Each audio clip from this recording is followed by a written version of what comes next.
Chapter 116। अमन Microsoft अनुसंधान केंद्र के चमचमाते गलियारों से गुजर रहा था।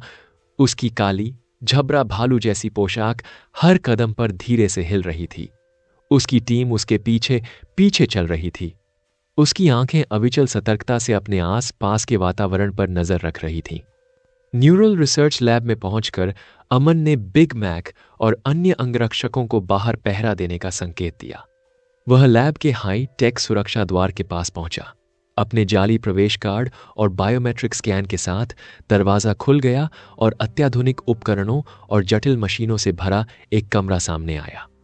प्रयोगशाला में एक केंद्रीय कार्य केंद्र था जिसके चारों ओर विभिन्न उपकरण लगे थे। एक इलेक्ट्रॉन माइक्रोस्कोप, एक 3D न्यूरल प्रिंटर और कई कार्यात्मक चुंबकीय अनुनाद इमेजिंग FMRI मशीनें। दीवारों पर न्यूरोइमेजिंग मॉनिटर लगे थे जो वास्तविक समय में मस्तिष्क की गतिविधियों को प्रदर्शित करते थे, जबकि कई कंप्यूटेशनल न्यूरल नेटवर्क कार्य केंद्र भारी मात्रा में डेटा संसाधित करते थे। अमन केंद्रीय कार्य केंद्र के पास पहुंचा, जहां न्यूरल हेडगियर असेंबली स्टेशन का कार्य चल रहा था। इस स्टेशन में कई उपकरण और घटक मौजूद थे। Electroencephalography, EEG, sensor, conductive gel applicator और पॉलीमर आधारित इलेक्ट्रोड एरे का एक सेट। पास ही एक उन्नत न्यूरोस्टिम्युलेशन मॉड्यूल को सटीकता के लिए कैलिब्रेट किया गया था। हेडगियर असेंबली पर काम शुरू करने से पहले अमन ने अपना ध्यान नैनोवायर के लिए मशीनों को संशोधित करने पर केंद्रित किया। माइक्रोसॉफ्ट का क्वांटम कंप्यूटर पहले से ही 50 क्यूबिट के साथ काम करता था, इसलिए अमन का काम मशीनरी को समायोजित करके हेड गियर सेट में उपयोग के लिए 1,10,000 क्यूबिट के छोटे चिप्स तैयार करना था। यह भी एक ऐसी प्रयोगशाला में काम करने का जोखिम उठाने का मुख्य कारण था जहां पहले से ही सुविधाएं मौजूद थीं। चूंकि उन्होंने एक बार मॉलिक्यूलर फैब्रिकेटर का उपयोग किया था, इसलिए वे हेड गियर के लिए अधिक क्वांटम चाइल्ड तैयार नहीं कर सकते थे, जो उनके ऑपरेशन के अगले चरण के लिए जरूरी था। उन्होंने क्वांटम प्रोसेसरों को सावधानीपूर्वक पुनः अंशांकित किया तथा नैनो वायर निर्माण उपकरणों को संरेखित किया ताकि यह सुनिश्चित हो सके कि वे छोटे क्यूबिट्स के लिए आवश्यक परिशुद्धता को संभाल सकें। मुख्य कार्य में लगने से पहले अमन ने अपनी कलाई के संचार उपकरण में कहा, ऑरोरा, नैनोवायर निर्माण मशीनों में बदलाव शुरू करो। हमें उन्हें 1,10,000 क्यूबिट चिप्स बनाने के लिए अनुकूलित करने की आवश्यकता है। इसके बाद उन्होंने ऑरोरा को माइक्रोसॉफ्ट के मेनफ्रेम में लोड किया। ऑरोरा की आवाज डिवाइस से धीरे से गूंजी। समझ गया, संशोधन चल रहा है। मैं सुनिश्चित करूंगा कि नैनोवायर के लिए पुनर्गणना सटीक हो। अमन मशीनों के समूह के सामने खड़ा था। उसका ध्यान तेज था और वह बारीकी से सेटिंग समायोजित कर रहा था। ऑरोरा, नैनोवायर उत्पादन के लिए संशोधन शुरू करो, उसने निर्देश दिया। मशीनें चालू हो गईं। उनके घटक बदल रहे थे जैसे ही अमन उनकी क्षमताओं को ठीक कर रहा था। उन्होंने 1,10,000 क्यूबिट चिप्स तैयार करने के लिए आवश्यक परिशुद्धता प्राप्त करने हेतु नैनोवायर डिपोजिशन इकाइयों का सावधानीपूर्वक अंशांकन किया। प्रत्येक समायोजन के साथ उन्होंने ऑरोरा से प्राप्त वास्तविक समय की प्रतिक्रिया पर नजर रखी, जिससे यह सुनिश्चित हुआ कि मशीनें इष्टतम क्वांटम प्रदर्शन के लिए आवश्यक सटीक विनिर्देशों को पूरा करती हैं। ये संशोधन क्यूबिट्स को न्यूरल हेडगियर में एकीकृत करने के लिए महत्वपूर्ण थे और अमन के सटीक समायोजन ने प्रौद्योगिकी की सीमाओं को आगे बढ़ाने का वादा किया। इसके बाद अमन केंद्रीय कार्य केंद्र के पास पहुंचे, जहां न्यूरल हेडगियर असेंबली स्टेशन का काम चल रहा था। इस स्टेशन में उपकरणों और घटकों की एक श्रृंखला थी। Electroencephalography, EEG, sensor, conductive gel applicator और पॉलीमर आधारित इलेक्ट्रोड एरे का एक सेट। पास ही एक उन्नत न्यूरोस्टिम्युलेशन मॉड्यूल को सटीकता के लिए कैलिब्रेट किया गया था। ऑरोरा, क्यूबिट क्वांटम चिप को हेडगियर के डेटा अधिग्रहण सिस्टम में एकीकृत करो, अमन ने आदेश दिया। वास्तविक समय विश्लेषण के लिए डिजिटल सिग्नल प्रोसेसर के साथ सहज इंटरफेसिंग सुनिश्चित करो। हाँ, क्वांटम चिप को प्रोसेसिंग क्षमताओं को बेहतर बनाने के लिए स्थापित और कॉन्फ़िगर किया जाएगा। इष्टतम प्रदर्शन के लिए DSP एकीकरण की निगरानी की जाएगी, ऑरोरा ने उत्तर दिया। असेंबली प्रक्रिया में एक परिष्कृत, सुरक्षित वायरलेस ट्रांसमिशन यूनिट के माध्यम से हेडगियर को इंटरनेट से जोड़ना भी शामिल था। इस यूनिट ने डेटा ट्रांसमिशन को सुरक्षित और निजी बनाए रखने के लिए उन्नत एन्क्रिप्शन प्रोटोकॉल का उपयोग किया। ऑरोरा सुरक्षित कनेक्शन स्थापित करें और एन्क्रिप्शन प्रोटोकॉल कॉन्फ़िगर करें। अमन ने निर्देश दिया। सत्यापित करें कि machine learning algorithm quantum enhanced data stream को प्रभावी ढंग से संभालने के लिए सेट किया गया है। एन्क्रिप्शन प्रोटोकॉल लागू किए जा रहे हैं और सुरक्षित कनेक्शन स्थापित किया जा रहा है। ऑरोरा की दूरस्थ सहायता से अमन ने एक महत्वपूर्ण घटक, एक क्यूबिट क्वांटम चिप को हेडगियर के भीतर सावधानीपूर्वक स्थापित किया। आधुनिक तकनीक का एक अद्भुत नमूना, यह चिप क्वांटम डेटा को प्रोसेस करने और कंप्यूटेशनल क्षमताओं को बढ़ाने के लिए डिजाइन की गई थी। क्वांटम चिप को हेडगियर के डेटा अधिग्रहण सिस्टम में एकीकृत किया गया था, जो वास्तविक समय के विश्लेषण के लिए डिजिटल सिग्नल प्रोसेसर डीएसपी के साथ सहजता से जुड़ता है। असेंबली प्रक्रिया में एक परिष्कृत सुरक्षित वायरलेस ट्रांसमिशन यूनिट के माध्यम से हेडगियर को इंटरनेट से जोड़ना भी शामिल था। इस यूनिट ने डेटा ट्रांसमिशन को सुरक्षित और निजी बनाए रखने के लिए उन्नत एन्क्रिप्शन प्रोटोकॉल का उपयोग किया। अमन ने क्वांटम एनहांस्ड डेटा स्ट्रीम को प्रभावी ढंग से संभालने के लिए मशीन लर्निंग एल्गोरिदम को कॉन्फ़िगर करने पर पूरा ध्यान दिया। अमन काम करते हुए एक बड़े संवर्धित वास्तविकता एआर डिस्प्ले पर प्रक्षेपित असेंबली निर्देशों की समीक्षा कर रहे थे।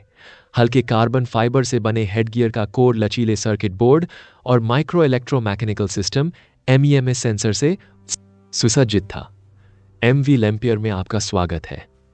क्वांटम चिप का एकीकरण एक महत्वपूर्ण वृद्धि थी, जो अभूतपूर्व डेटा प्रसंस्करण गति और क्षमताओं का वादा करती है। परीक्षण क्षेत्र में पहुंचकर अमन ने कई हेडगियर प्रोटोटाइप को एक न्यूरो फीडबैक प्रशिक्षण प्रणाली से जोड़ा। यह प्रणाली पहनने वाले के मस्तिष्क की गतिविधि के पैटर्न के आधार पर तंत्रिका उत्तेजना को समायोजित करने के लिए रियल टाइम बायोफीडबैक का उपयोग करती थी। सुरक्षित इंटरनेट कनेक्शन ने क्वांटम चिप की उन्नत प्रसंस्करण शक्ति द्वारा सुगम, निरंतर डेटा अपलोड और दूरस्थ निगरानी की अनुमति दी।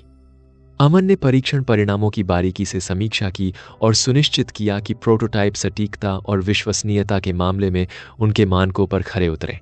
उन्होंने क्वांटम चिप द्वारा सक्षम बेहतर प्रदर्शन मानकों पर ध्यान दिया, जिससे डेटा की स्पष्टता और प्रसंस्करण गति में उल्लेखनीय वृद्धि हुई। जबकि अमन नर्व गियर के निर्माण में व्यस्त थे, दुनिया ने एक और चमत्कार का स्वागत किया जिसने मंच तैयार किया।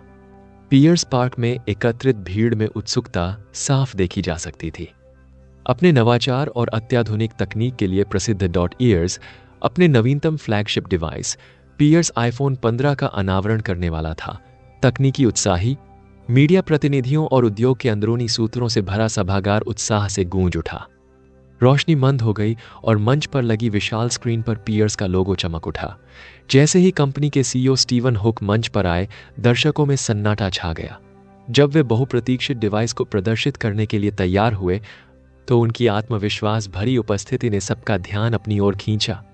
सभी को शुभ संध्या, स्टीवन हुक ने शुरू किया। उनकी आवाज पूरे सभागार में गूंज रही थी। आज रात हम स्मार्टफोन तकनीक में नवीनतम प्रगति पियर्स आईफोन 15 को पेश करते हुए बहुत उत्साहित हैं। उसके पीछे लगी स्क्रीन पर नए पियर्स आईफोन 15 का आकर्षक डिजाइन, उसके खूबसूरत कर्व्स और पॉलिश्ड फिनिश साफ दिखाई दे रहे थे।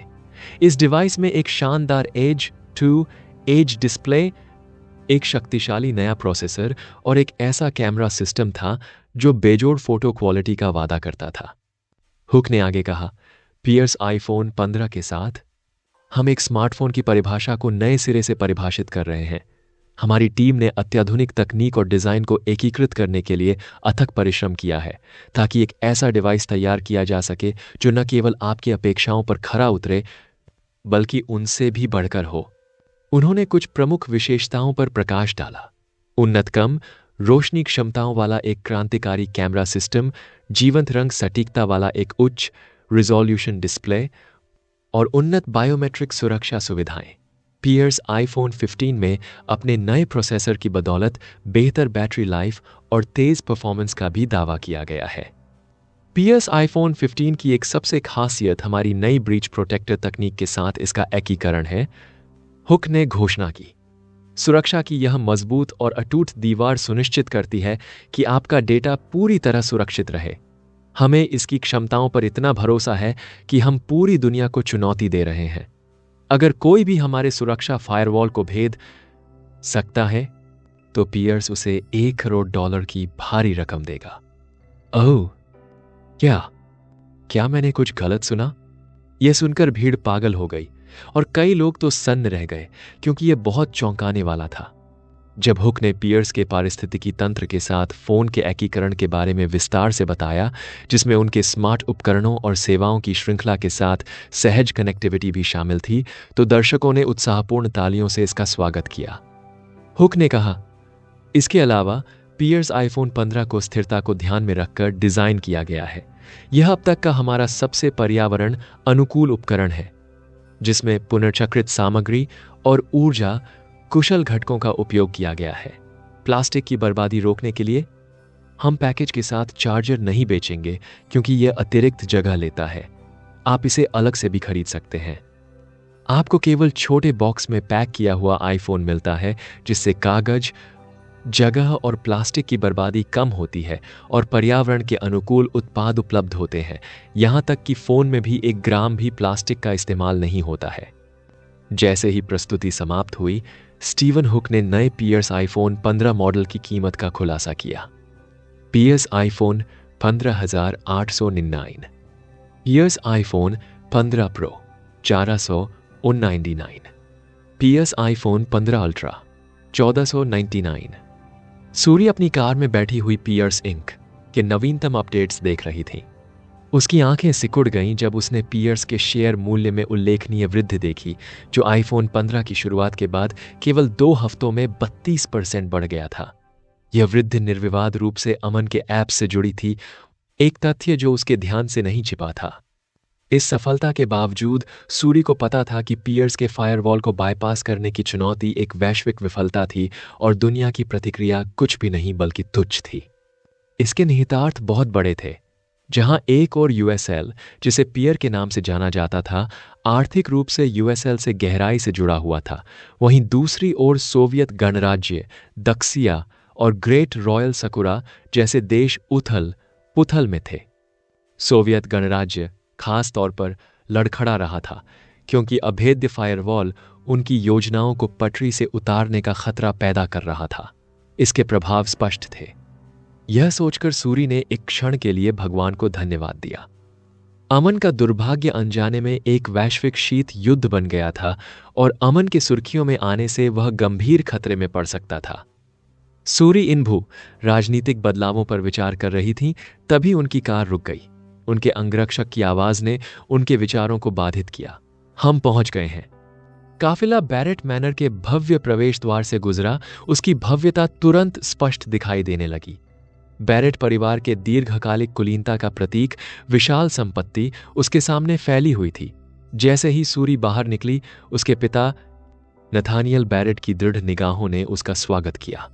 बैरेट परिवार के मुखिया नथानियल बैरेट तीक्ष्ण अधिकार और ठंडे विवेक का आभास देते थे।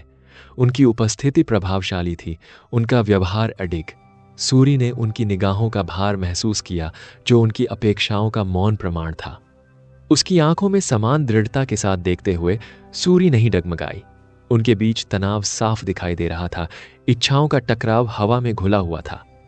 आखिरकार नथानियल ने एक शांत आ भरकर चुप्पी तोड़ी। तो तुम इतने लंबे समय बाद वापस आने को तैयार हो? सूरी ने निडरता से उसकी नजरों का सामना किया। उसकी आवाज स्थिर थी। हां पिताजी, मैं यहां हूं।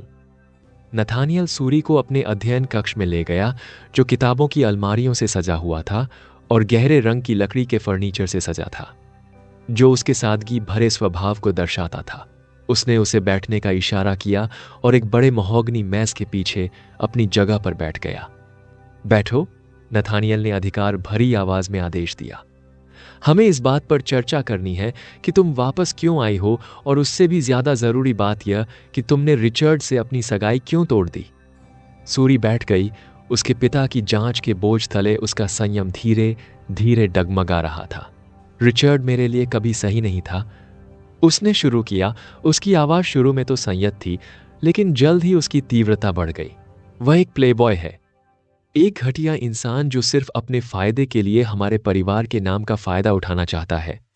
नथानियल की भौहें आश्चर्य से तन गईं।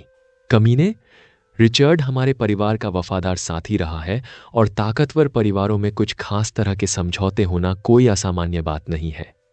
नाथनियल ने हल्की खांसी के साथ रुककर कहा, उसने अभी तक शादी नहीं की है और इन मामलों में हमारे लिए कुछ लचीलापन रखना स्वीकार्य है। नाथनियल के स्वर में बेपरवाही सूरी के लिए आखिरी जहर साबित हुई। उसका गुस्सा भड़क उठा और उसने मेज पर जोर से मुक्का मारा, जिसकी आवाज पूरे कमरे में गूंज उठी। उसकी आंखों में एक ठंडा गुस्सा चमक उठा और एक साफ साफ हत्या की नीयत ने पूरे कमरे को भर दिया, जिससे नाथनियल चौंक गया। कैसा लचीलापन? सूरी की आवाज बर्फ जैसी थी, उसके शब्द हवा में गूंज रहे थे। रिचर्ड की हरकतें घिनौनी थीं। वह धोखेबाज और क्रूर था, और मैं ऐसे किसी के बंधन में नहीं बंधूंगी। मैं ऐसी शादी का हिस्सा बनने से इनकार करती हूं जो सिर्फ एक लेन देन है, खासकर ऐसे आदमी के साथ जो हर दिन हर नई औरत के साथ बिताता है। क्या तुम सोचते हो कि हम औरतें तुम्हारे खिलौने हैं जिन्हें तुम इस्तेमाल कर सकते हो और फेंक सकते हो, जैसे तुमने मां के साथ किया था? नथानियल का व्यवहार बदल गया। उसके कठोर चेहरे पर आश्चर्य का एक दुर्लभ क्षण उभर आया। उसने अपनी बेटी को इतना तीव्र क्रोध कभी नहीं देखा था। उसकी प्रतिक्रिया की तीव्रता ने उसे अपने रुख पर पुनर्विचार करने पर मजबूर कर दिया। उसके शब्दों का भार कमरे में भारी पड़ गया। नोवोबिन, अनौपचारिक अध्याय। सूरी, उसने शुरू किया, लेकिन उसके संकल्प की मजबूती को नकारा नहीं जा सकता था। पहली बार नथानियल ने अपनी बेटी के फैसलों और उन सिद्धांतों का पुनर्मूल्यांकन किया जिनके लिए वह लड़ने को तैयार थी। सूरी, मैं। चुप रहो। सूरी ने उसे ठंडी निगाहों से देखा। कमरे का माहौल अचानक बिगड़ गया और सूरी की अभिव्यक्ति भयानक हो गई। तुम साले मर्द रोज खेल सकते हो, लेकिन अगर कोई औरत यही काम करे तो वो वेश्या है और सड़कों पर घूमने वाली है। अब बताओ पापा, क्या तुम ऐसी औरत से शादी करोगे जो हर मिलने वाले मर्द के साथ सोती हो और हर रोज पार्टनर बदलती हो? बेटी की बातें सुनकर नथानियल का गला रुंध गया। फिर भी एक घमंडी इंसान होने के नाते उसने कहने की कोशिश की कि अब पहले जैसी बात नहीं रही, लेकिन उसे डर था कि अगर उसने ऐसा कहा तो सूरी उठकर उस पर मेज पटक देगी। नाथनियल को चुप देखकर सूरी ने आगे दबाव बनाने का निर्णय लिया और अपने पिता को खंडन करने का मौका दिए बिना ही उन पर दबाव बनाया। चाहे मर्द हो या औरत, दोनों को थोड़ी बहुत शालीनता सीखनी चाहिए। अगर प्लेबॉय या वेश्या बनना है तो शादी करने की कोई जरूरत नहीं है। पर जब उसकी मुझसे सगाई हो चुकी थी तो उस कमीने की हिम्मत कैसे हुई किसी और औरत की तरफ देखने की? बचपन में हम सिर्फ दोस्त थे, वरना अगर मेरे जहन में कोई फीलिंग होती और वो ऐसा करता तो शायद मैं उस घटिया चीज को कुचल ही देती। सूरी जितना अधिक बोलती गई वह उतना ही अधिक क्रोधित होती गई। उसे सबसे ज्यादा नफरत तब होती थी जब कोई उसे उसकी मर्जी के खिलाफ कुछ करने के लिए मजबूर करता था। अगर उसे मजबूर किया जाता तो समाज की भलाई के लिए कोई जरूरी काम होता, लेकिन इन लोगों को तो बस फायदा ही फायदा दिखता है। अपनी सारी खींच उगलने के बाद वह नैथेनियल की ओर मुड़ी, और चूंकि तुम उस समय वहां नहीं थे जब मुझे सबसे ज्यादा जरूरत थी, तुम तब भी वहां नहीं थे जब तुम्हारी बेटी को तंग किया जा रहा था और वह अपनी जान देने के कगार पर थी, और तुम जिसने अपने परिवार के फायदे के लिए अपनी पत्नी और बेटी की बलि चढ़ाने तक अपना दिल तोड़ दिया, तुम्हें मेरे जीवन के बारे में कहने और फैसला लेने का कोई हक नहीं है। चुप रहो। इस बार नथानियल ने झूठ नहीं बोला और चिल्लाया, सूरी, तुम कुछ नहीं जानते, इसलिए मुझ पर यह आरोप लगाना बंद करो कि मैंने तुम्हारी मां को छोड़ दिया जबकि वह ही भाग गई थी। ऐसा इसलिए है क्योंकि तुमने अपनी पीठ पीछे धोखा दिया है, इसलिए संत की तरह व्यवहार करना बंद करो। सूरी चिल्लाई और उछलकर अपनी सीट खींची और उसे नाथनियल पर फेंक दिया, जो अंतिम क्षण में इससे बचने में कामयाब रहा। कुर्सी जोरदार धमाके के साथ स्टडी टेबल पर जा गिरी और इस जोरदार टक्कर से पॉलिश की हुई लकड़ी में गड्ढा बन गया। नैथेनियल, जो इस झटके से बाल बाल बच गया, सदमे और गहरी पीड़ा के मिले जुले भाव से अपनी बेटी को घूर रहा था। सूरी का गुस्सा साफ दिखाई दे रहा था क्योंकि उसकी आंखें ऐसी आग की तरह धधक रही थीं मानो उसके आस पास की हवा को झुलसा रही हों। आमतौर पर शांत और शांत रहने वाला नथानियल अब गहरे भावनात्मक उथल पुथल में डूबे हुए व्यक्ति जैसा दिख रहा था। जैसे ही वह सूरी को देख रहा था, उसके अतीत की यादें अनायास ही उसके मन में उभर आईं। उसे अपने पहले प्यार की याद बेहद स्पष्टता से आई। सूरी की मां मासूमियत और भोलेपन की प्रतिमूर्ति थीं, जिनके गुणों ने उसे पूरी तरह से मोहित कर लिया था। उनका युवावस्था का प्रेम संबंध भावुक तो था, लेकिन जटिलताओं से भरा भी था। जब वह गर्भवती हुई तो उनका विवाह उनके प्रेम को सामाजिक न्याय से बचाने की एक हताश कोशिश थी। फिर भी यह इशारा भी काफी नहीं था। बैरेट परिवार ने उसे साफ तौर पर अस्वीकार कर दिया था, उसकी हैसियत के बावजूद उसे अयोग्य मानते हुए। दर्द बहुत तीव्र था, लेकिन उसके बाद जो हुआ उसकी तुलना में यह कुछ भी नहीं था। उसके परिवार के सदस्यों ने निर्दयता से प्रेरित होकर एक दुखद दुर्घटना को अंजाम दिया। नथानियल को नशीला पदार्थ देकर किसी और के साथ सगाई करने के लिए मजबूर किया गया था, और क्रूर विडंबना यह थी कि उसके प्यार को इस विश्वासघात को प्रत्यक्ष रूप से देखने के लिए मजबूर होना पड़ा। उस पल ने उनके द्वारा साथ मिलकर बनाई गई हर चीज को तहस नहस कर दिया था। नाथनियल का दिल दुख गया जब उसे याद आया कि कैसे सूरी की मां अंततः अपनी बेटी के साथ चली गई थी, उस विषाक्त वातावरण से बचकर जो उनके दोनों के खिलाफ हो गया था। अपनी बेटी को बचाने की उसकी तमाम कोशिशों के बावजूद सूरी को अपने टूटे हुए परिवार का अंजाम भुगतना पड़ा। सिंह परिवार ने सूरी की मौजूदगी को नकार दिया और उससे नाराज हो गया, क्योंकि उसके बिना भी उनकी बेटी का बहुत महत्व हो सकता था। बैरेट परिवार का तिरस्कार सक्रिय शत्रुता में बदल गया था और सूरी का बचपन कठिनाई और दुहक से भरा हुआ था। फिर भी नथानियल को सूरी की दृढ़ता पर हमेशा गर्व रहा था। तमाम मुश्किलों के बावजूद वह एक मजबूत और स्वतंत्र महिला बन गई थी। उसके दिल में गर्व और उस दर्द के लिए अफसोस का मिश्रण उमड़ रहा था जो उसने सहा था। कमरे में सन्नाटा था, सिर्फ बाप बेटी की भारी सांसें चल रही थीं।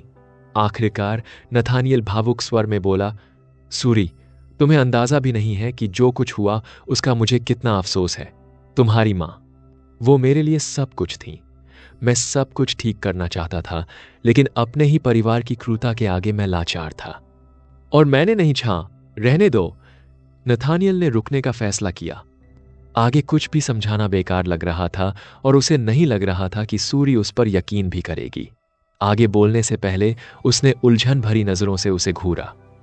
सूरी, मैंने तुम्हें सिर्फ रिचर्ड की वजह से नहीं बुलाया है। तुम किससे शादी करोगी इससे कोई फर्क नहीं पड़ता, लेकिन जल्दबाजी में आकर किसी कमजोर इंसान से शादी मत करना, क्योंकि बैरेट की होने के नाते लोग हमेशा तुम्हें निशाना बनाएंगे, और अगर तुम्हारा पति कमजोर है तो वे उसके पीछे भी पड़ेंगे। तुम हमेशा उसे बचा नहीं सकती। यदि आप नहीं चाहते कि आपका जीवन त्रासदी के भंवर में फंस जाए, तो किसी ऐसे व्यक्ति से विवाह करें जो आपके लिए दुनिया के विरुद्ध जा सके। यह कहते हुए उसने पश्चाताप में अपनी आंखें बंद कर ली। मैं कमजोर था और मुझ में दुनिया के विरुद्ध जाने की ताकत नहीं थी, लेकिन मैं आशा करता हूं कि भाग्य तुम्हें कोई ऐसा व्यक्ति दे जो ऐसा कर सके। सूरी, जिसका चेहरा हमेशा ठंडा रहता है, अचानक मुस्कुराई।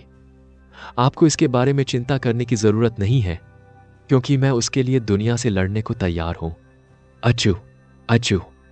कुछ बार छींकते हुए अमन ने अपनी नाक रगड़ी और बुदबुदाया, मुझे ऐसा क्यों लग रहा है कि कोई मेरे बारे में बात कर रहा है। जैसे ही यह विचार उसके मन में आया, उसकी रीढ़ में एक घातक ठंडक दौड़ गई। यह कौन सा बदमाश है? उसने आश्चर्य से पूछा। गुरुजी, सब कुछ तैयार है। अमन अचानक वर्तमान में लौट आया। वाह, तुमने बहुत अच्छा किया। उसके सामने की स्क्रीन हल्की सी चमक रही थी और एक मुस्कुराता हुआ चेहरा दिखाई दे रहा था। अमन को नहीं पता था कि यह काम करता है या नहीं, लेकिन वह हमेशा अपने एआई की तारीफ जरूर करता था। अभी इसने स्वयं ही वर्चुअल रियलिटी प्रोग्राम लिखने में सफलता प्राप्त की है, और यह कार्य इसने बहुत ही अच्छी तरह से किया है। अमन अपने चिकने न्यूनतम डेस्क पर बैठा था। कमरा एलईडी लाइटों से उत्पन्न शांत नीले रंग की आभा से नहाया हुआ था। उनके सामने वर्चुअल रियलिटी हेडगियर उनके द्वारा डिजाइन किया गया एक उन्नत उपकरण मेज पर रखा था। यह हेडगियर आधुनिक तकनीक का एक अद्भुत नमूना था। न्यूरल सेंसरों से सुसज्जित एक सुव्यवस्थित छज्जा और मस्तिष्क से सीधे संपर्क करने के लिए डिजाइन किए गए सूक्ष्म सर्किटरी नोड्स की एक श्रृंखला। इसे आभासी और वास्तविक दुनिया के बीच संकेतों को निर्बाध रूप से प्रेषित करने के लिए डिजाइन किया गया था, जिससे एक पूर्णतः इमर्सिव अनुभव प्राप्त हो सके। नोवेल बेन अनौपचारिक अध्याय। हार्डवेयर तो तैयार था, लेकिन सॉफ्टवेयर तैयार करने में उन्हें अभी भी काफी समय लगना था। वीआर अनुक्रम आरंभ करो, अमन ने आदेश दिया, फिर हेडगियर उठाया और उसे अपने सिर पर रख लिया। ऑरोरा ने तुरंत एक अलौकिक प्रसन्न स्वर में जवाब दिया, जो कमरे की निर्बाध गूंज के साथ घुल मिल गया। आदेश निष्पादित किया जा रहा है। हेडगियर जीवंत हो गया, इसकी आंतरिक प्रणालियां सक्रिय हो गईं, क्योंकि इसके किनारे पर छोटी छोटी रोशनियां टिमटिमाने लगीं और तंत्रिका इंटरफेस सक्रिय हो गए। जैसे ही सेंसर उसके मस्तिष्क की तरंगों के साथ समन्वयित होने लगे, अमन को हल्की झुंझुनी महसूस हुई।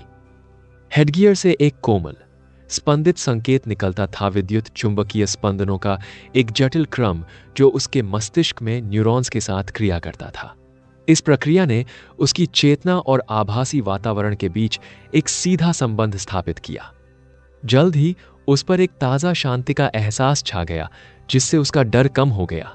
इस शुरुआती चरण में अगर कुछ भी गड़बड़ होती तो उसका गंभीर मस्तिष्क क्षति होती, जैसा कि प्रायोगिक डमी के साथ आवेश के प्रवाह के कारण हुआ था। हालांकि ऐसा लग रहा था कि वह जल्द ही सफल हो जाएंगे। वीआर हेडगियर न्यूरोटेक्नोलॉजी और संवेदी मॉड्यूलेशन के परिष्कृत मिश्रण के माध्यम से संचालित होता है, जो एक इमर्सिव अनुभव प्रदान करता है। इसके मूल में हेडगियर के तंत्रिका इंटरफेस ने उपयोगकर्ता के मस्तिष्क की निगरानी और उसके साथ बातचीत करने के लिए ईजी इलेक्ट्रोएन्सेफलोग्राफी और एफएनआईआरएस कार्यात्मक निकट अवरक्त स्पेक्ट्रोस्कोपी सेंसर के संयोजन को नियोजित किया। ये सेंसर तंत्रिका गतिविधि का पता लगाएंगे और उसकी व्याख्या करेंगे, जिससे उपयोगकर्ता की संज्ञानात्मक प्रक्रियाओं और आभासी वातावरण के बीच सीधा संबंध स्थापित होगा। यह सुनिश्चित करने के लिए कि उपयोगकर्ता का वास्तविक शरीर स्थिर रहे जबकि उनकी चेतना आभासी दुनिया में लगी रहे, हेडगियर मस्तिष्क से आने वाले मोटर आदेशों को रोकने और नियंत्रित करने के लिए न्यूरोफीडबैक लूप का उपयोग करता है। मोटर कॉर्टेक्स की गतिविधि में परिवर्तन करके यह अनैच्छिक शारीरिक गतिविधियों को प्रभावी ढंग से दबाता है तथा मोटर नियंत्रण से जुड़े विशिष्ट मस्तिष्क तरंग पैटर्न को लक्षित करता है, ताकि आभासी अनुभव को बाधित करने वाली किसी भी क्रिया को रोका जा सके। इसके अतिरिक्त यह हेडगियर वास्तविक दुनिया से आने वाले संवेदी संकेतों को कम करके नियंत्रित संवेदी अभाव की स्थिति भी उत्पन्न करता है। यह मस्तिष्क के संवेदी प्रसंस्करण क्षेत्रों को नियंत्रित करके बाहरी उत्तेजनाओं को न्यूनतम करके प्राप्त किया जाता है, जिससे उपयोगकर्ता पूरी तरह से आभासी इनपुट पर ध्यान केंद्रित कर पाता है। संवेदी दमनक तब चेतना की परिवर्तित अवस्था उत्पन्न करेंगे, जिससे भौतिक वातावरण के प्रति मस्तिष्क की जागरूकता कम हो जाएगी और आभासी स्थान में तल्लीनता बढ़ जाएगी। अब अगला मुश्किल हिस्सा था बिना किसी हानिकारक प्रभाव के चेतना का आभासी क्षेत्र में संक्रमण। उपयोगकर्ता की चेतना को वास्तविक दुनिया से आभासी वातावरण में स्थानांतरित करने का प्रबंधन एक विशेष एल्गोरिदम द्वारा किया गया, जो मस्तिष्क की अल्फा और थीटा तरंग आवृत्तियों को समायोजित करता है। यह न्यूराप्लस की मदद से हासिल किया गया, जिसे अमन ने पहले ही हासिल कर लिया था। यह प्रक्रिया गहरी विश्राम या हल्की नींद की अवस्था जैसी थी। इस चरण के दौरान हेडगियर नियंत्रित संवेदी प्रतिक्रिया बनाए रखता था, ताकि यह सुनिश्चित हो सके कि उपयोगकर्ता की चेतना सक्रिय रहे और आभासी अनुभव में संलग्न रहे, भले ही उनका शरीर विश्राम की अवस्था में हो। हेडगियर उपयोगकर्ता के मस्तिष्क और आभासी इंटरफेस के बीच एक समकालिक तंत्रिका कनेक्शन स्थापित करेगा, जिससे यह सुनिश्चित होगा कि संज्ञानात्मक और संवेदी इनपुट आभासी वातावरण में सटीक रूप से प्रतिबिंबित हों। तंत्रिका इंटरफेस और आभासी प्रणाली के बीच निरंतर डेटा विनिमय ने वास्तविक समय के अपडेट की अनुमति दी, जिससे आभासी दुनिया में बातचीत और धारणाएं सहज और प्रतिक्रियाशील हो गईं। उपयोगकर्ता को आराम की स्थिति में लाने में सहायता के लिए हेडगियर में न्यूरोमॉड्यूलेशन तकनीक का उपयोग किया गया है, जो नींद की शुरुआत का अनुकरण करेगी। इसमें विश्राम को बढ़ावा देने और वास्तविक दुनिया के संवेदी प्रसंस्करण को बहुत कम करने के लिए न्यूरोट्रांसमीटर गतिविधि और मस्तिष्क तरंग पैटर्न को बदलना शामिल था। जबकि उपयोगकर्ता का भौतिक शरीर प्रभावी रूप से सोया रहता है, उनकी चेतना आभासी वातावरण में सतर्क और संलग्न रहती है, जिससे भौतिक गतिविधियों के हस्तक्षेप के बिना पूरी तरह से निमग्न अनुभव प्राप्त होता है। इन प्रक्रियाओं को एकीकृत करके हेडगियर ने एक सम्मोहक और इमर्सिव वर्चुअल रियलिटी अनुभव तैयार किया। इसने तंत्रिका गतिविधि को नियंत्रित किया, मोटर कमांड को दबाया और नियंत्रित संवेदी अभाव को प्रेरित किया, जिससे उपयोगकर्ताओं को आभासी वातावरण का अन्वेषण और उससे बातचीत करने की अनुमति मिली, जबकि उनका वास्तविक शरीर विश्राम की स्थिति में था। यह सुनिश्चित करने के लिए कि अमन का वास्तविक शरीर स्थिर रहे, ऑरोरा ने एक और कदम उठाते हुए उसके हेडगियर में एक परिष्कृत तंत्र शामिल कर दिया, जो किसी भी अनैच्छिक शारीरिक हलचल को दबा देता था। यह मस्तिष्क से शरीर को भेजे गए मोटर आदेशों को रोककर पूरा किया गया, जिससे उसकी वास्तविक दुनिया की गतिविधियों को प्रभावी ढंग से रोक दिया गया, जबकि उसकी चेतना को आभासी स्तर पर ले जाया गया। यह केवल इसलिए संभव हो पाया क्योंकि ऑरोरा के पैकेज में मानव शरीर पर व्यापक प्रायोगिक डेटा के साथ साथ यह ज्ञान भी था कि मानव शरीर में संकेत किस प्रकार संचारित होते हैं और कार्य करते हैं। जैसे ही अमन सोफे पर लेटा, हेडगियर के तंत्रिका अवरोधकों ने नियंत्रित संवेदी अभाव की स्थिति उत्पन्न करना शुरू कर दिया। भौतिक दुनिया के प्रति उसकी जागरूकता धीरे धीरे फीकी पड़ने लगी और उसकी जगह आभासी परिवेश की उभरती हुई वास्तविकता ने ले ली। यह बदलाव सहज था, लगभग अगोचर, और कुछ ही पलों में अमन ने खुद को एक नीले कमरे में पाया, जिसकी कोमल परिवेशी रोशनी उसे घेरे हुए थी। लॉगिन पूरा हो गया, ऑरोरा की आवाज ने घोषणा की, जबकि अमन आभासी स्थान में खड़ा होकर अपने आस पास के वातावरण को देख रहा था। नीला कमरा हालांकि सादा था, लेकिन उसमें बेजोड़ बारीकियां थीं। वह एक आभासी वातावरण में पूरी तरह डूब जाने के एहसास से खुद को अचंभित हुए बिना नहीं रह सका, जो आश्चर्यजनक रूप से वास्तविक लग रहा था।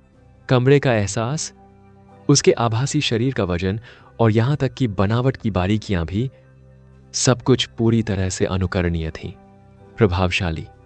अमन अपने आभासी रूप को निहारते हुए मन ही मन बुदबुदाया। उसे भारहीनता और आजादी का ऐसा एहसास हुआ जो रोमांचक और अवास्तविक दोनों था। अपने अनुभव की सीमाओं का परीक्षण करने के लिए उन्होंने हाथ बढ़ाकर दीवारों को छुआ।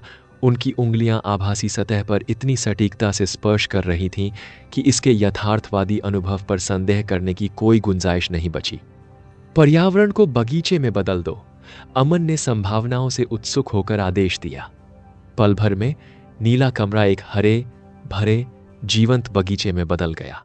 रंग गहरे थे, पत्ते बारीक थे और हवा ताजी और स्फूर्तिदायक लग रही थी।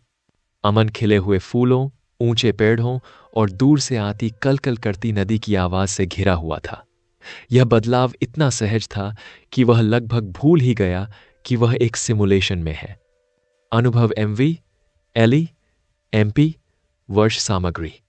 वह बगीचे में घूमता रहा और इस बात पर अचंभित होता रहा कि आभासी दुनिया कितनी सटीकता से वास्तविक जीवन की संवेदनाओं की नकल कर सकती है।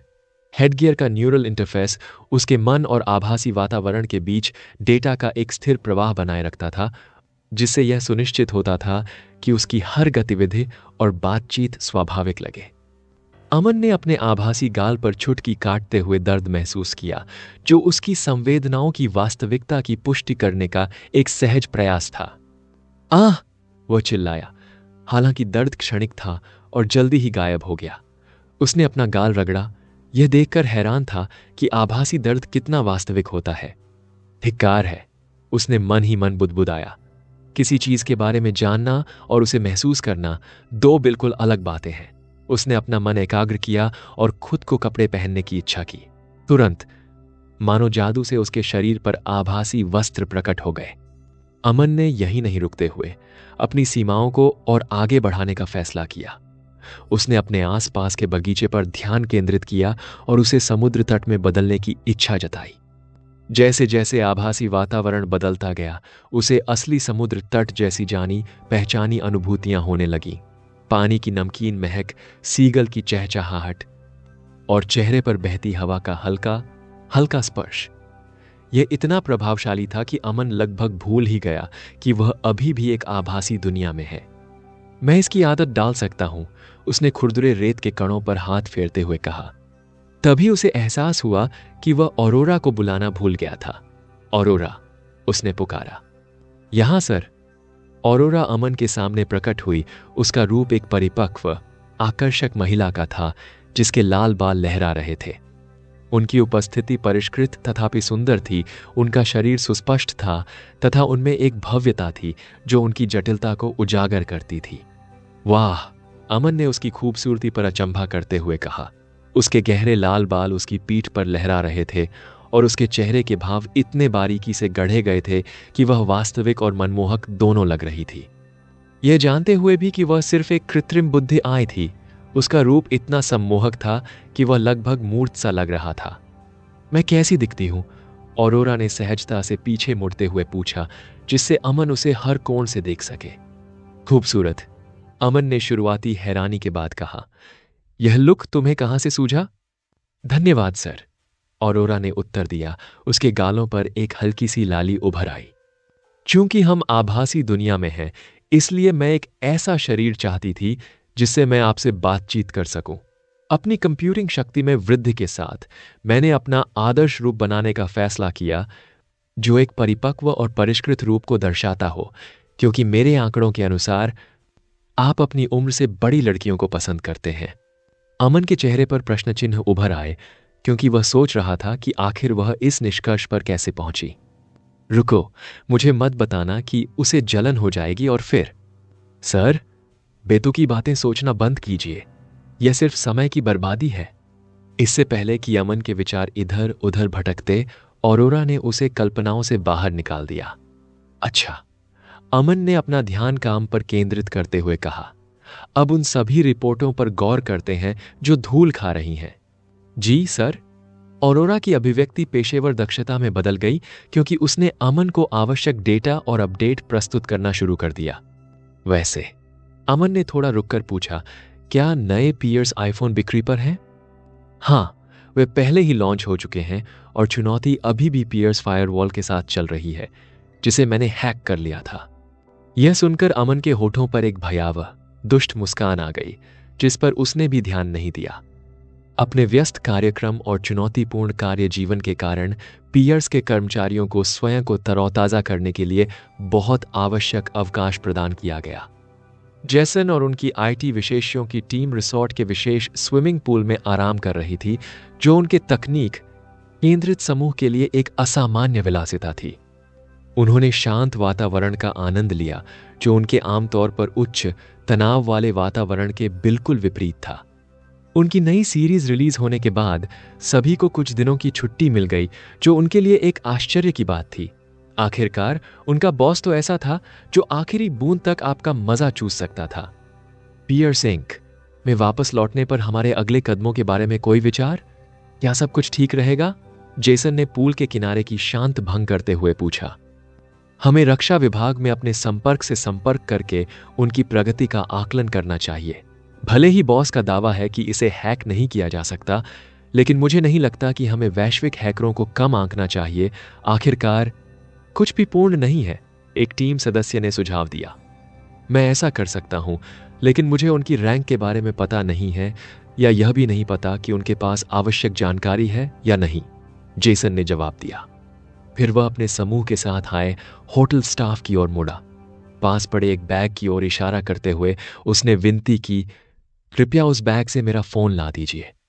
स्टाफ सदस्य ने फोन वापस ले लिया, जिसे जेसन ने पियर्स इंक में अपने सुरक्षित स्थान से निकलने के बाद से चालू नहीं किया था। वास्तव में वह अब तक इसे चालू करना भूल गया था। जब जेसन ने स्थिति के बारे में पूछताछ करने के लिए फोन उठाया, तो उसे इस बात का जरा भी अंदाजा नहीं था कि एक अंतर्धारा पहले से ही सक्रिय हो चुकी थी। वहीं अमन की कमान पाकर ऑरोरा ने तबाही मचाना शुरू कर दिया। जैसे ही ऑपरेटिंग सिस्टम कर्नेल, सिस्टम संसाधनों और हार्डवेयर संचार के प्रबंधन के लिए जिम्मेदार ओएस का मुख्य भाग मेमोरी में लोड हुआ, एक ट्रोजन कोड सक्रिय हो गया तथा सिस्टम में समा गया। इस ट्रोजन ने फोन के हार्डवेयर कार्यों पर नियंत्रण प्राप्त कर लिया तथा प्रभावी रूप से वैध ऑपरेटिंग सिस्टम पर स्वयं को प्राथमिकता दे दी। सिस्टम अपनी सामान्य बूट अब प्रक्रिया जारी रखता रहा। डिस्प्ले, कैमरा और ऑडियो सिस्टम के लिए ज़रूरी हार्डवेयर ड्राइवर लोड करता रहा जब तक कि फ़ोन पूरी तरह से चालू नहीं हो गया। तब तक फ़ोन पूरी तरह से खतरे में पड़ चुका था और ट्रोजन यूज़र इंटरफेस पर कोई खतरा पैदा किए बिना चुपचाप उसके कार्यों में हेरफेर कर रहा था। फ़ोन चालू होते ही ट्रोजन तुरंत सेलुलर संचार के जरिए एक बाहरी कनेक्शन स्थापित करके काम करना शुरू कर देता था और बैकअप रूट उपलब्ध होने की पुष्टि के लिए नज़दीकी सेल टावर को पिंग करता था। चुपके से यह उपयोगकर्ता को बिना किसी स्पष्ट संकेत के फ़ोन के वाई-फाई को चालू कर देता था, जिससे सक्रियण अदृश्य रहता था। डेटा स्थानांतरण के लिए और भी अधिक गुप्त तरीके की तलाश में ट्रोजन ने फ़ोन के NFC नियर फील्ड कम्युनिकेशन को सक्रिय कर दिया तथा आस-पास के NFC सक्षम डिवाइसों को स्कैन किया। होटल कर्मचारी के फ़ोन पर NFC डिवाइस का पता लगते ही ट्रोजन ने तुरंत एक कनेक्शन स्थापित कर लिया और अपनी एक कॉपी कर्मचारी के डिवाइस पर स्थानांतरित कर दी। इस तरीके को इसकी गुप्त प्रकृति के कारण चुना गया था क्योंकि NFC अधिक ट्रेस करने योग्य सेलुलर और वाईफाई रूट की तुलना में न्यूनतम जोखिम के साथ सुरक्षित और सीमित स्थानांतरण की अनुमति देता था। हालांकि जैसे ही ट्रोजन ने अपना कब्जा जमाना शुरू किया, पियर्स इंक के सर्वर पर मौजूद ब्रीच प्रोटेक्टर सॉफ्टवेयर ने इस गड़बड़ी का पता लगा लिया और ट्रोजन को निरीक्षण के लिए डिज़ाइन किए गए एक वर्चुअल वातावरण में सीमित कर दिया। ट्रोजन ने सर्वर को संक्रमित करने के लिए इस नियंत्रण से बाहर निकलने की कोशिश की, लेकिन ब्रीच प्रोटेक्टर के वर्चुअल असिस्टेंट ने उसका विश्लेषण शुरू कर दिया। विश्लेषण अचानक रुक गया जब प्रोग्रेस स्क्रिप्ट में कोडेड ट्रोजन के पहचानकर्ता ने एक परिचित उत्पत्ति का संकेत दिया। ब्रीच प्रोटेक्टर के वर्चुअल असिस्टेंट ने प्रोग्रेस स्क्रिप्ट को ट्रोजन से जुड़ी शक्तिशाली AI ऑरोरा से जुड़ी एक भाषा के रूप में पहचाना। इस पहचान के बावजूद असिस्टेंट ने उपयोगकर्ता डेटा की सुरक्षा जारी रखी और ट्रोजन को सीमित कार्यक्षमता की अनुमति दी, सर्वर का उपयोग केवल डेटा ट्रांसफर टर्मिनल के रूप में किया। इसके बाद ट्रोजन ने जैसन के फ़ोन से ऑरोरा के मुख्य सर्वर तक संपीड़ित डेटा भेजना शुरू कर दिया। सुरक्षित, तेज़ गति वाले डेटा ट्रांसफ़र के लिए NFC कनेक्शन का इस्तेमाल करते हुए सर्वर की प्रोसेसिंग क्षमताओं पर ज़्यादा बोझ डाले बिना तेज़ ट्रांसमिशन सुनिश्चित करने के लिए डेटा को काफ़ी संपीड़ित किया गया था। एक बार जब डेटा मुख्य सर्वर तक पहुंच जाता तो उसे encrypted virtual private network VPN के जरिए ऑरोरा के सर्वर पर भेज दिया जाता ताकि संचार पथ अस्पष्ट रहे। दोनों फ़ोनों पर मौजूद ट्रोजन ने उनकी गतिविधियों के सारे निशान मिटा दिए और कोई सबूत भी नहीं छोड़ा। 30 सेकंड से भी कम समय में संपूर्ण ऑपरेशन, फ़ोन को चालू करने से लेकर ट्रोजन की स्थापना, ब्रीच प्रोटेक्टर द्वारा इसकी रोकथाम और उसके बाद डेटा स्थानांतरण और विलोपन तक सभी को त्रुटिरहित तरीके से निष्पादित किया गया। ट्रोजन चुपचाप बातचीत पर नज़र रखते रहे और IT टीम के प्रवास के दौरान बहुमूल्य जानकारी एकत्रित करते रहे तथा किसी भी महत्वपूर्ण डेटा को ऑरोरा के सर्वर पर भेजने के लिए तैयार रहे। धीरे धीरे ऑरोरा ने पियर्स इंक के हर कर्मचारी के फ़ोन पर कब्जा कर लिया। अब उनका हर काम ऑरोरा की निगरानी में होता। पियर्स इंक के प्रत्येक कर्मचारी के फ़ोन पर सफलतापूर्वक कब्जा करने के बाद ऑरोरा का अगला लक्ष्य कंपनी के केंद्रीय सर्वर थे। कर्मचारियों द्वारा उपयोग किए जाने वाले प्रत्येक आईफोन और मैक को पियर्स इंक के सर्वर से जोड़ा गया था, जो महत्वपूर्ण डेटा को संग्रहीत और मॉनिटर करता था। यह कनेक्शन ब्रीच प्रोटेक्टर सिस्टम के साथ मजबूती से एकीकृत था, जो किसी भी अनधिकृत पहुंच और खतरों पर नजर रखता था।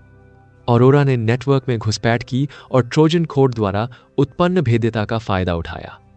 ब्रीच प्रोटेक्टर में त्रुटि उत्पन्न करने के लिए डेटा स्ट्रीम और सेटिंग्स में हेरफेर करने से पहले उसने सर्वर इंफ्रास्ट्रक्चर तक पहुंच बनाई।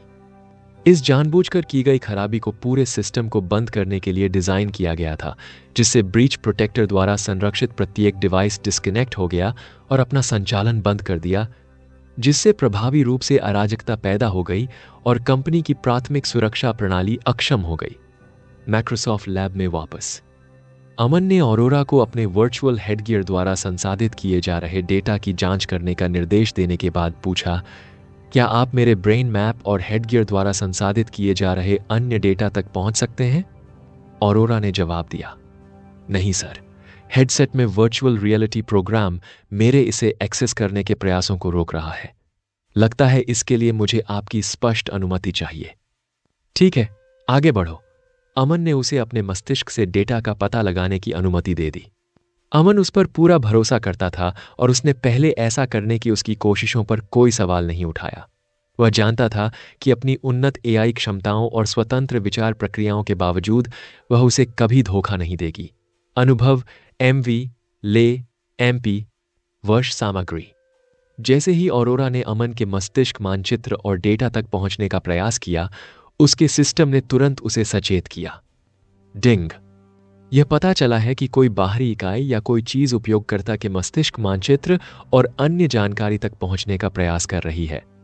सिस्टम, मुझे नहीं पता कि यह आपका काम है या नहीं, लेकिन कृपया अनुमति दें या, अमन ने निर्देश दिया। अचानक अमन को झटका लगा और उसे चक्कर आने लगा।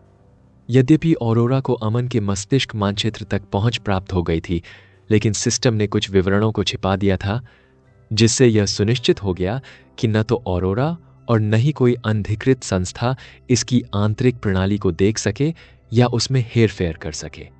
मस्तिष्क मानचित्र और डेटा पुनर्प्राप्ति पूरी हो गई है, महोदय। निष्कर्षण पूरा होने के बाद ऑरोरा ने बताया। अमन ने निर्देश दिया, इसका विश्लेषण करो और मुझे अपने निष्कर्षों से अवगत कराओ। जी हां सर। ऑरोरा ने प्राप्त आंकड़ों का विश्लेषण करना शुरू किया। पुष्टिकरण प्राप्त होने के बाद अमन ने कहा, लॉग आउट, और उसकी चेतना ने उसके भौतिक शरीर पर पुनः नियंत्रण स्थापित कर लिया।